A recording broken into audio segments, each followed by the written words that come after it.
Hi, I'm Daniel, and this is a dunking of Ratchet and Clank. Alright, so let's break it down. Yes, this film is based on a series of video games for the PlayStation 2, 3 and 4. But you know what? It's not half bad. The plot's really simple. An orphan farm boy on a desert planet teams up with a robot to stop a planet-destroying superweapon. No, not like that. Okay, a team of outcasts team up to destroy a person who's got a planet-destroying superweapon, despite the fact that none of them can get on with... No, it's not like that at all, guys. This is actually really funny, and... Did I just do that one? Okay, so yes, based on a video game, I know what you're thinking. This is going to be awful. And I'm not going to pretend this is some sort of masterpiece. At times it does feel like a bunch of cutscenes got slapped together and released into the world. And yes, I've never heard of half the studios that released this film. I didn't even know PlayStation had a film series. But I liked this film. I laughed at this film. I chuckled at this film. Even the little words at the bottom that normally annoy me were funny. They were interesting.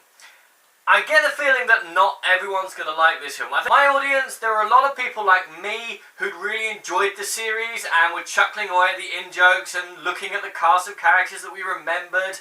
And there were a couple of kids who were entertained, and then there were the people that just walked out 20 minutes in. This is going to be one of those films, I think, guys, where you're either liking it or you're hating it.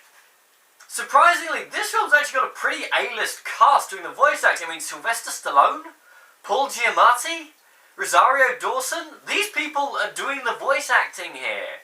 The animation, yeah, it still looks a little bit like a PlayStation 2 cutscene, but it's relatively solid, and it does get better as the film goes on.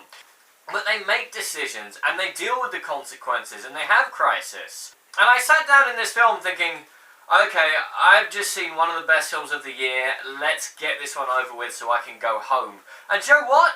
I absolutely enjoyed it. It was a bit of a shock, and I really did. The voice casting is good. It doesn't seem to be stars for the source of stars. The plot seems to be relatively held together. The character motivations make sense. It could do with slowing down a little bit. It does zip from planet to planet to planet to planet to planet, but that's what the game was like. So do take this review as I might have my nostalgia goggles on. At the end of the day, I am not going to remember this film maybe in about 3 hours. I did laugh, I did enjoy it, and if there is a sequel, I will watch it. I rate this film as if nothing else. If nothing else is on, yeah, check it out. I'm Daniel, this is a Donkey. If you enjoyed this video, please like, share, and subscribe.